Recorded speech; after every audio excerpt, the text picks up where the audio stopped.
Hello everybody សួស្តីអ្នករាល់គ្នាក្នុងវីដេអូនេះអ្នកទាំងអស់គ្នានឹងបានសិក្សាអំពីមេរៀនវេយ្យាករណ៍មួយដែលនិយាយអំពី relative pronouns relative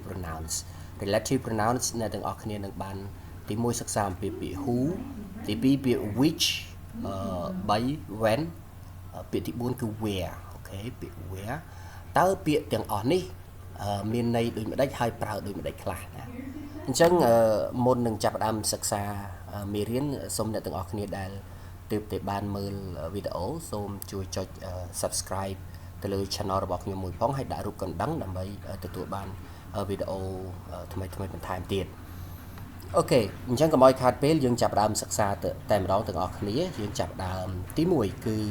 គេនិយាយថា all relative pronouns mean ដែលចឹងគេថារាល់ relative pronoun ទាំងអស់គឺន័យបកប្រែជាភាសាខ្មែរគឺយើងបកប្រែថាដែលណាដែល relative pronouns យើងបកប្រែថាសព្វនាមឈ្នាប់ដែលអញ្ចឹងយើងហៅថាសព្វនាមឈ្នាប់ដែលណា relative pronouns all relative pronouns mean ដែលអូខេទី1 who for people អញ្ចឹង who គឺយើងប្រើសម្រាប់មនុស្សសម្រាប់ជំនួសឲ្យមនុស្ស who which for things សម្រាប់ which យើងប្រើសម្រាប់វត្ថុឬក៏របស់របរអ្វីមួយ when for times when an action happens គឺ when យើងប្រើសម្រាប់ពេលវេលាគឺពេលដែលសកម្មភាពមួយកើតឡើង and where for places where an action happens where យើងប្រើសម្រាប់ទីកន្លែងហើយទាំងអស់ហ្នឹងគឺយើងបកប្រែថាដែលជាមនុស្សដែលជាអ្នកដែលជាអ្វីដែលណា when គឺជាពេលដែល where ជាកន្លែងដែលយើងបកប្រែថាអញ្ចឹងណាអូខេឥឡូវយើងចាប់ផ្ដើមសិក្សាបន្តទៅលើពាក្យថា who យើងមើលឧទាហរណ៍ណាមើលឧទាហរណ៍ការភ្ជាប់ឃ្លានេះ Some is a teacher he teaches students in grade 11អញ្ចឹងនៅក្នុងឧទាហរណ៍យើងមានល្បះ2មាន two sentences អញ្ចឹងយើងត្រូវភ្ជាប់វាដោយប្រើសព្វនាមឈ្នាប់ដែលគឺប្រើពាក្យ who ដោយសារយើងសំដៅលើមនុស្សណាឧទាហរណ៍ Some គឺជាគ្រូបង្រៀនណាគាត់បង្រៀនសិស្សថ្នាក់ទី11អញ្ចឹងយើងយកឈ្នាប់ who ណាដែលប្រែថាជាអ្នកដែលអញ្ចឹងយើងមើលយើងជំនួសឲ្យលុបពាក្យណាចេញនៅក្នុងប្រយោគទី1គឺយើងអត់ចាំបាច់ត្រូវលុបទេពាក្យ some នេះគឺយើងដាក់ដដែលតែអ្វីដែលយើងត្រូវជំនួសដល់ពាក្យ who នោះគឺពាក្យថា he នៅក្នុងប្រយោគល្បះទី2អូខេឥឡូវយើងមើលការភ្ជាប់នៅក្នុងចម្លើយរបស់វា Some is a teacher who teaches students in grade 11 Some គឺជាគ្រូបង្រៀនដែលបង្រៀនសិស្សថ្នាក់ទី11អូខេអញ្ចឹងកន្លែងនេះគឺយើងលែងប្រើគាត់ទៀតទៅយើងប្រើពាក្យថា who ដែលយើងប្រែថាដែលបង្រៀនសិស្សអូខេអញ្ចឹងនេះគឺជាសព្វនាមឈ្នាប់ដែល who ឥឡូវយើងមើលមួយទៀតគឺតាក់ទងទៅនឹងសព្វនាមឈ្នាប់ដែលមួយដែរគឺ which យើងមើលឧទាហរណ៍ The house smell good it is red អញ្ចឹងយើងមើលប្រយោគទី1គឺមានពាក្យ the house ដែលខ្ញុំធ្វើការគូបន្ទាត់នេះគឺយើងចំណាំសម្រាប់ជំនួសដោយសារពាក្យ house វាជារបស់ឬក៏ផ្ទះយើងអាចចាត់ទុកថាជារបស់មួយអញ្ចឹងក្នុងនេះគឺល្បះទី2គឺវាមានពាក្យ it នេះគឺវាសំដៅទៅលើ house ជាសព្វនាមជំនួសពាក្យ house អញ្ចឹងដើម្បីបង្រួមវាចូលគ្នាទៅជាល្បះតែមួយគឺយើងត្រូវលុប it នៅល្បះទី2នេះចេញដើម្បីជំនួសដល់ពាក្យថា which អញ្ចឹងយើងអាចទៅសេបានថា the house which is red smells good ផ្ទះដែលពណ៌ក្រហមគឺក្លិនល្អណាក្លិនល្អអូខេនេះគឺជាការប្រើប្រាស់ឈ្នាប់ដែល which អូខេ which ឥឡូវយើងមើលមួយទៀតគឺមកកាន់ឈ្នាប់ដែល when គឺសម្រាប់ជំនួសនៅពេលវេលា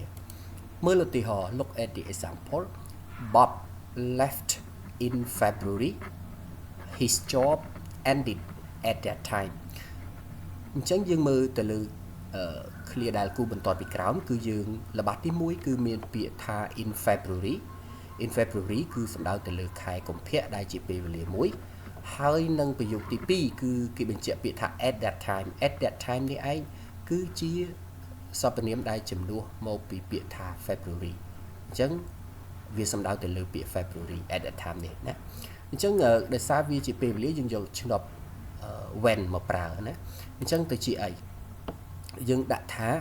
Bob left in February when his job ended អូខេBob បាន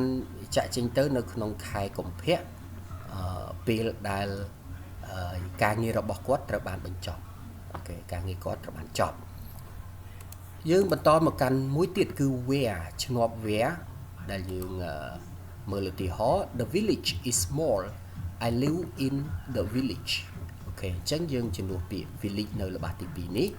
ដោយយើងដាក់ថា The village where I live in is small ន័យរបស់វាគឺនៅដដែលទេភូមិ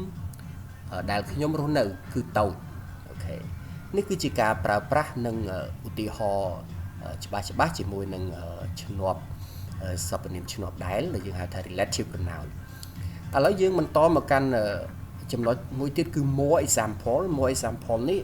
ខ្ញុំចង់ឲ្យអ្នកទាំងអស់គ្នាតាមដានដោយយកចិត្តទុកដាក់ដើម្បីយើងធ្វើលំហាត់នេះបានលំហាត់នេះគឺមានលក្ខណៈវែងដោយសារវាជា higher level ហើយវាជា high level ហើយវាកម្រិតខ្ពស់ហើយអញ្ចឹងនេះក៏ជាកម្រិតសម្រាប់ថ្នាក់ទី11 12នៅថ្នាក់វិទ្យាល័យសម្រាប់អ្នកសិក្សាវិទ្យាល័យគឺភាសាអង់គ្លេសនៅ English for Cambodia book 5ឧទាហរណ៍ទី1 ASEAN was first set up in Bangkok in 1967 ASEAN ត្រូវបានបង្កើតឡើងដំបូងនៅក្នុងទីក្រុងបាងកកនៅឆ្នាំ1967ល្បះទី1 Prince Sihanouk was responsible for development in Cambodia at that time ទាំងអស់គ្នាថាតើលំហាត់ទី1នេះយើងយកឈ្នាប់អ្វីយកមកប្រើយើងយក when where ឬក៏ which when where ឬក៏ which អញ្ចឹងយើងដោយឃើញការគូបន្ទាត់ពីក្រោមរបស់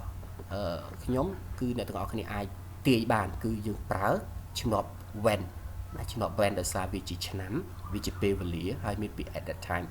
អញ្ចឹងកាលណាយើងភ្ជាប់វាចូលគ្នាយើងត្រូវតែលុប at that time នេះចោលចា៎អូខេឥឡូវយើងមើលចម្លើយតែម្ដង ASEAN was first set up in Bangkok in 1967 when Prince Sihanouk was responsible for development in Cambodia ASEAN ត្រូវបានបង្កើតឡើងដំបូងនៅទីក្រុងបាងកកក្នុងឆ្នាំ1967ពេលដែលសម្ដេចសីហនុជាអ្នកទទួលខុសត្រូវក្នុងការអភិវឌ្ឍប្រទេសកម្ពុជាអូខេអញ្ចឹងយើងមើលបន្តទៅទៀតទៅកាន់ exercise number 2 ASEAN is an association of 10 countries they joined the association between 1967 and 1999យើងមើលទៅលើ clear ដែលខ្ញុំបានគូបន្ទាត់ពីក្រោមគឺ 10 countries ហើយនៅពាក្យថា day នេះគឺសំដៅទៅលើ 10 country អញ្ចឹងតើយើងយកឈ្នាប់អ្វីដើម្បីយកមកភ្ជាប់វា yes គឺយើងយកឈ្នាប់ which ពីព្រោះថា country យើងអាចចាត់ទុកជារបស់មួយអ្វីមួយណាអញ្ចឹងយើងយកឈ្នាប់ which មកប្រើអញ្ចឹងវាបានទៅជា ASEAN is an association of 10 countries which joined the association between 1967 and 1999 okay មើលឧទាហរណ៍ទី3 The richest country in ASEAN is Brunei it joined the association in 1984 អញ្ចឹងយើងមើលពី it នៅក្នុងល្បះទី2គឺវាសំដៅទៅលើ Brunei អញ្ចឹងបើសិនជាវាសំដៅទៅលើប្រទេស Brunei នេះវាគឺយើងប្រើឈ្នាប់អីទាំងអស់គ្នាឈ្នាប់អីគឺឈ្នាប់ which ឈ្នាប់ which ឥឡូវយើងមើលthe richest country in ASEAN is Brunei which joined the association in 1984 ប្រទេសដែលមានជាងគេបំផុតនៅក្នុងសមាគមអាស៊ានគឺប្រទេសប្រ៊ុយណេដែលចូលរួម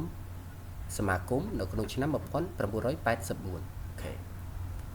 you get it everyone ឥឡូវយើងមើលឧទាហរណ៍ទី4 Hanoi is the capital city of Vietnam Cambodia's membership was accepted after long negotiation there អញ្ចឹងយើងមើលពាក្យថា Hanoi ហើយនិងពាក្យ there អញ្ចឹងពេលដែលយើងភ្ជាប់ក្នុងល្បះទី2គឺយើងលុបពាក្យ there ចោលហើយយើងជំនួសដោយឈ្នាប់ where មិនអញ្ចឹងទេដោយសារ Hanoi ជាទីកន្លែងអញ្ចឹងយើងបានទៅជាអីយើងបានទៅជា Hanoi where Cambodia's membership was accepted after long negotiation is the capital city of Vietnam okay លំហាត់លេខ5 number 5 in 1992 a free market area was set up at that time Cambodia wasn't a member of ASEAN ដោយសារនេះគឺយើងច្បាស់លាស់ណាគឺមានឆ្នាំហើយនៅពី at that time អញ្ចឹងយើងត្រូវតែចំនួនឲ្យឆ្នប់ clear when right yeah answer in 1992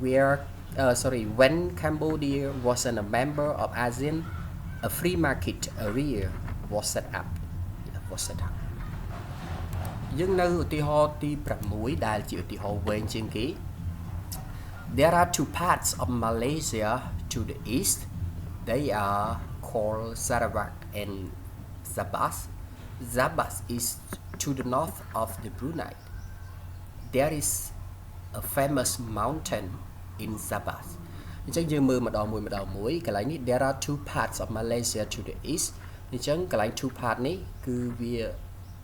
មកប្រយោគទី1នេះហើយនៅប្រយោគទី2គឺយើងត្រូវភ្ជាប់គ្នាឲ្យខ្លះទៅជាប្រយោគតែមួយណាអញ្ចឹង two parts ហើយនៅពាក្យ they are នេះ they នេះគឺសំដៅទៅលើ two part ហ្នឹងឯងហើយកន្លែងមាន Sabah នេះគឺយើងមាន Sabah 2ដងអញ្ចឹងយើងលុបអា Sabah នៅល្បះទី2ចេញ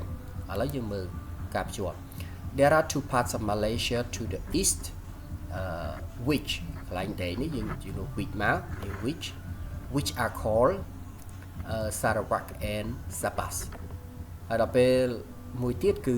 Sabah ទុកដដែល where there is a famous mountain is to the north of Brunei okay អញ្ចឹងយើងថ្ងៃនេះគឺយើង បានសិក្សាអំពី relative pronouns អ្នកទាំងអស់គ្នាបើមិនសូវយល់ច្បាស់ឬក៏ការបញ្យល់នឹងលឿនពេកអ្នកទាំងអស់គ្នាអាចមើលវីដេអូនេះម្ដងទៀតឬក៏មើលវាហើយយើង stop វីដេអូដើម្បី check ឲ្យច្បាស់លាស់ចាំយើងបន្តទៅមុខទៀតអរគុណច្រើនសម្រាប់ការទស្សនាវីដេអូនេះហើយអ្នកទាំងអស់គ្នាកុំភ្លេចជួយចុច subscribe ហើយនឹងដាក់រូបកណ្ដឹងដើម្បីទទួលបានវីដេអូថ្មីបន្ថែមទៀតអរគុណច្រើនជម្រាបលា Goodbye